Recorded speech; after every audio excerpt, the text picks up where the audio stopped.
Hello everyone, welcome back. In today's video, I'm going to show you exactly how to create a TP Link Tether account and how you can log in into your TP Link Tether application in 2026.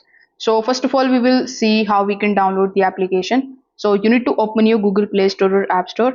Over here in the search bar, you need to simply search for TP Link app.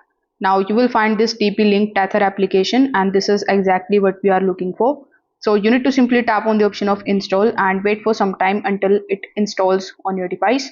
Now once the installation is completed, simply tap on the option of open. Now you need to agree to the terms and conditions and then you just have to be come here on this particular page. Now over here you can either log in with the help of your account if you already have one, but since you want to create a TP Link ID, you just have to simply select this particular option. Now over here you can also change your country or your region, and now in this particular section you just have to simply start providing your email address. Now when you provide your email address, a verification link will be sent on that, so you need to simply verify your email address first.